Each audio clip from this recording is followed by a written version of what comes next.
तो मैं वाके करोड़ों जन्मों के पापों को नष्ट कर देता हूँ। अब बात रही कि सन्मुख कैसे हो, क्योंकि भगवान को तो देखो ही ना है। ये तो प्रश्न है कि हम सन्मुख हो कैसे हैं।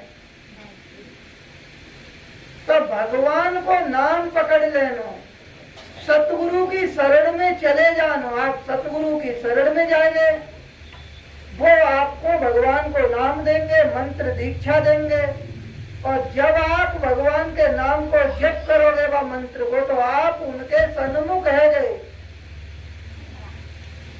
क्योंकि रामचरितमानस में कहिए का बंदौ गुरुपद कंज कृपा सिंधु नर रूप हरि।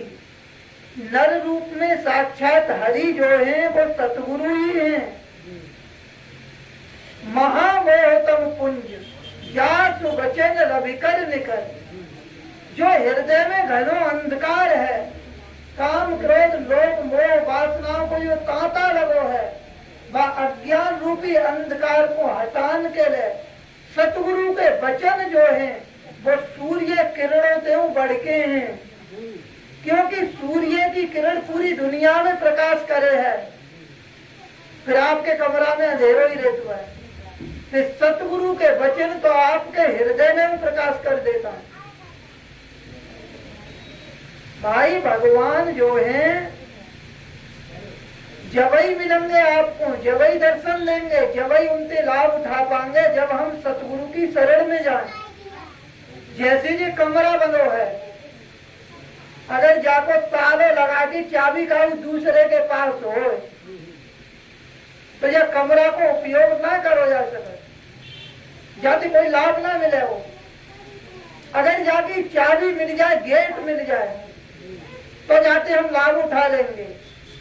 तो भगवान तो सब जगह समान रूप से सर्वत्र व्यापक हैं। फिर उनमें प्रवेश करने के लिए, उनकी भक्ति प्राप्त करने के लिए वो चाबी जो है वो सतगुरु के ही पास है। भगवान एक कमरा की तरह है, लेकिन कमरा में प्रवेश करने के लिए चाबी सतगुरु पे है। भगवान तो एक सुख को समुद्र है, इस समुद्र तक पहुंचने की रास्ता जो है वो सतगुरु ही है। भगवान तो चंदन के समान है, चंदन में बहुत खुशबू होती है, फिर अगर वायु ना चले तब तो चंदन को कोई महत्व ना है। पूर्वाई चली जाए तो पश्चिम को ही जाएगी सब खुशबू, पूर्व को बिल्कुल ना जाएगी, और पश्चिम चल जाए तो सब पूर्व को चली जाएगी। अगर मेघमालाएं ना हो तो समुद्र को कोई उपयोग ना है। मेघमालाएं ना हो तो समुद्र को जल हमें आपको ना मिल सके। मेघमालाएं उठा के बरसाती हैं, ऐसे ही भगवान तो समुद्र के समान है, फिर संत महात्मा मेघमालाओं के समान है। भगवान को उपयोग, भगवान से लाभ कैसे लो जाए, अपनों कल्याण कैसे करो जाए, तो बाकी ज्ञान की वर्षा जो है वो संत महात्मा सतगुरु करता है। तो आप लोगों के लिए सबको है सुख की जरूरत, चाहे वो माताएं हों और चाहे वो पुरुष हैं। सुख सदै चाहिए, शांति सदै चाहिए। तो भगवान राम जब वन को गए, लक्ष्मण जी साथ में रहे सेवा में, तो लक्ष्मण जी ने कही कि प्रभु हम तो आपकी सेवा में हैं,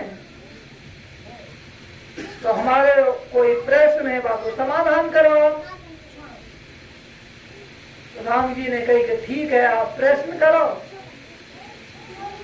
तो लक्ष्मण जी ने प्रश्न करो कि प्रभु सुख को स्रोत क्या है। स्रोत समझता, जैसे बोरिंग को स्रोत फूट जाए तो वहां कहता हूँ पानी निकालो, गांव भर पिए चाहे क्षेत्र भर पिए वहां निपटाओ थोड़ो क्योंकि स्रोत फूट गया। तो भगवान राम ने कही कि लक्ष्मण सुख को स्रोत है मेरी भक्ति, मेरी भक्ति जो है वो सुख को स्रोत है। कोई मेरी भक्ति करने लगे तो बापू सुख मिले वो। तो लक्ष्मण जी ने कही कि हम तो आपकी सेवा में है, तो करो, हमें आप प्रदान करो। तो राम जी ने कही कि मैं दे न सकत, देन को मालिक ना हूं।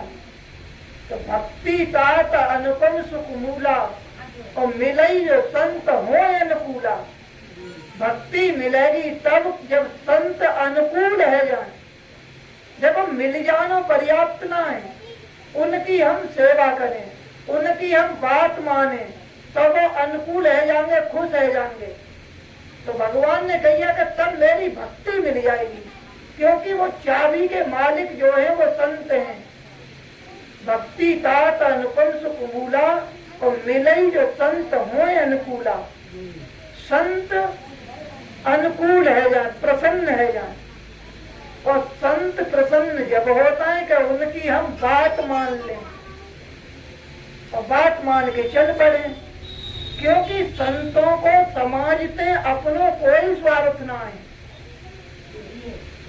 क्योंकि उन्हें तो दो रोटी कहिए प्रारब्ध पहले रचा पाछे रचा शरीर, तुलसी चिंता क्यों करे भजले श्री रघुवीर।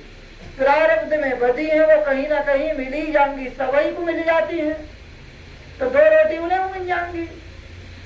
संतों को स्वार्थ है कि समाज को कल्याण कैसे हो, समाज सुधरे कैसे।